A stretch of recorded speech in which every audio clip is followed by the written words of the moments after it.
Share ko lang yung mga nababasa kong comment minsan sa aking mga tutorials. May mga nagsasabi na ang dami daw bawal at nakakatamad na. So ito po ang pag-isipan nyo. Paano kapag binawasan ni Facebook yung mga bawal sa atin as a content creators o sa mga regular Facebook users?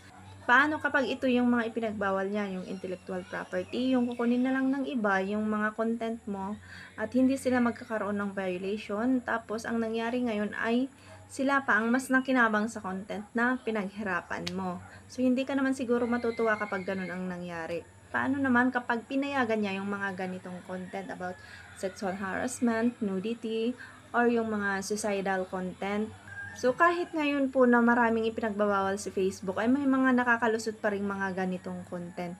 So, kapag ganito yung mga content na nakikita mo, o marami sa mga content na ito ang dadaan sa newsfeed mo, I think ay hindi po siya safe para sa atin as a Facebook user o user ng platform na ito. Kaya meron po tayong mga community guidelines na sinusunod.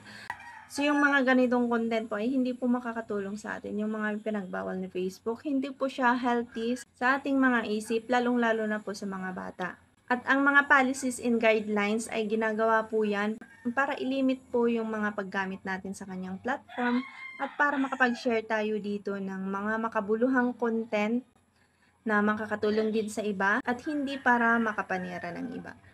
Yun lang, in hope na may natutunan.